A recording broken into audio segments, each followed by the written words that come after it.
ఆ నియోజకవర్గంలో పోటీ చేసే వారికి ఒక్కసారి మాత్రమే ఛాన్స్ వస్తుంది. దశాబ్దాల కాలం నుండి ఎప్పటికప్పుడు కొత్త వారే పోటీ చేస్తున్నారు. ఒకసారి పోటీ చేసి గెలిచిన వారు మరోసారి పోటీ చేసింది లేదు, పోటీ చేసి గెలిచింది లేదు. అయితే ఈసారి మాత్రం ఆ రికార్డు బ్రేక్ కాబోతుందట.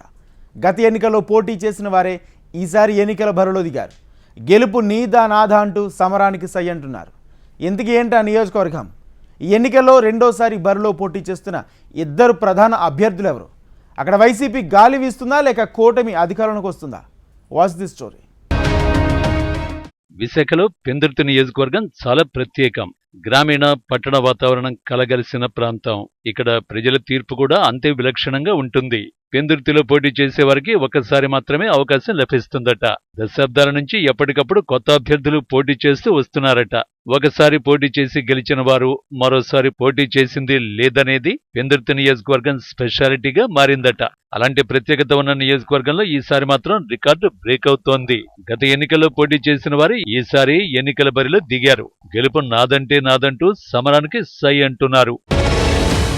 ఇప్పటి వరకు పెందుర్తి నియోజకవర్గంలో 11 సార్లు ఎన్నికలు జరిగితే అందులో కాంగ్రెస్, టీడీపీ చెరో 4 సార్లు, సిపిఐ, ప్రజారాజ్యం, వైసీపీ ఒక్కోసారి విజయాన్ని సాధించాయి. కాపు, గవర, వెలమ సామాజిక వర్గాల సమీకరణాలు ఇక్కడ అభ్యర్థి విజయాన్ని డిసైడ్ చేస్తూ వస్తున్నాయి. 3 లక్షలకు పైబడి ఓటర్లు ఉన్నారు. ఇక్కడ ఎన్నికల్లో పోటీ చేసిన అభ్యర్థులు కేవలం ఒక్కసారి మాత్రమే గెలుపొందారు. రెండోసారి పోటీలో నిలిచినా ఓటమి మాత్రం చూడక తప్పలేదు.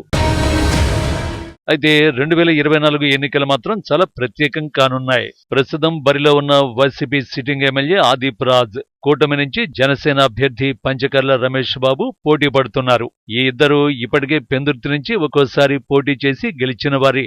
ఈసారి వారిద్దరూ రెండోసారి బరిలో నిలవడం ఇప్పుడు హాట్ టాపిక్ గా మారింది. రాజకీయ ఉద్దండలనిచ్చిన పెందుర్తి నియోజకవర్గంలో ప్రస్తుతం సిట్టింగ్ ఎమ్మెల్యేగా అన్నమరెడ్డి ఆదిప్ రాజు పోటీ చేస్తున్నారు. సర్పంచ్గా రాజకీయ ప్రయాణం మొదలుపెట్టిన ఆదిప్ 2019లో ప్రత్యర్థి సీనియర్ నేత బండారు సత్యనారాయణమూర్తిపై గెలుపొందారు. వెలమ సామాజిక వర్గానికి చెందిన ఆదిప్ కి ఈసారి కూడా వైసీపీ సీటు కేటాయించింది. అయితే ఆదిప్ రాజు గెలుపు ఓటమి మీద చర్చ బాగానే నడుస్తోంది. ముఖ్యంగా ఆదిప్ రాజుకు పదవి వచ్చినప్పటి నుంచి భూ కబ్జాల మీద అనేక ఆరోపణలు వచ్చాయి. నియోజకవర్గంలో భారీగా భూ కుంభకోణాలకు పాల్పడినట్లు సర్వేలు తేల్చాయట. మరోవైపు ఫార్మా కంపెనీలు ఈ నియోజకవర్గంలో ఎక్కువగా ఉండడంతో అక్కడ కూడా మామూలు సెటిల్మెంట్లు ఓ రేంజ్లో జరిగాయనే టాక్ వినిపిస్తోందట. స్థానిక యువతకి ఉపాధి కల్పించడంలోనూ ఆదిప్ రాజు ఘోరంగా విఫలమయ్యారనే ప్రచారం ఉంది. ఈ అంశాలన్నీ పరిగణనలోకి తీసుకుని వైసీపీ టికెట్ ఇవ్వడానికి మొదట నిరాకరించింది. అయితే సోషల్ ఇంజనీరింగ్ లో భాగంగా ఎట్టకేలకు ఆదిప్ రాజుకు సీటు కేటాయించారు. దీంతో ఈ సీటు విజయావకాశాలపై కొంత స్తబ్దత కొనసాగుతోందట. మరోవైపు పెందుర్తి నుంచి కూటమి అభ్యర్థి జనసేన నేత పంచకర్ల రమేష్ రేసులో ఉన్నారు. 2009లో కేవలం ఎన్నికలకు 16 రోజుల ముందు పెందుర్తిలో నామినేషన్ వేసి గెలిచిన నేత ఇప్పుడు అదే పెందుర్తి నుంచి మళ్లీ రెండోసారి పోటీ చేయబోతున్నారు. అయితే పంచకర్ల రమేష్ మీద కూడా ల్యాండ్ సెటిల్మెంట్ల ఆరోపణలు ఉన్నాయి. అలాగే ప్రజలకు అందుబాటులో ఉండే నాయకుడు కాదనే ప్రచారం ఉంది. గతంలో ఆయన ఇదే ప్రాంతం నుంచి గెలిచినప్పటికీ ఇక్కడ ప్రజలకు చేసిందేమీ లేదనేది పబ్లిక్ టాక్. కేవలం కాపు సామాజిక వర్గం బలం తప్ప ఇంకేమీ లేవట.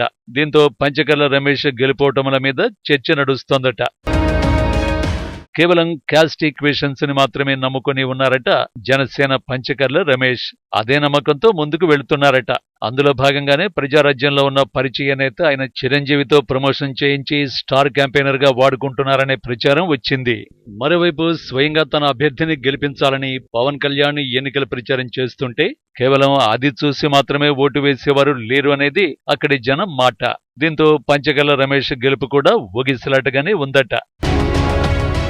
ఈ ఇద్దరు నేతల బయోగ్రఫీ పక్కన పెడితే పార్టీల ప్రభావంతో సామాజిక సమీకరణాలతో పెందుర్తి అభ్యర్థి గెలుపు ఓటములు డిసైడ్ అయ్యే అవకాశం ఉందట. ఏదైనా ఈ ఎలక్షన్ పెందుర్తి రికార్డ్స్ ని బ్రేక్ చేయబోతోంది. ఎవరు గెలిచినా ఎవరు ఓడినా గత ఎన్నికల్లో పోటీ చేసిన వారే మరోసారి పోటీ చేస్తూ తమ అదృష్టాన్ని పరీక్షించుకుంటున్నారు. చూడాలి మరి ఈసారి పెందుర్తి ప్రజలు ఎవరికి పట్టం కడతారు.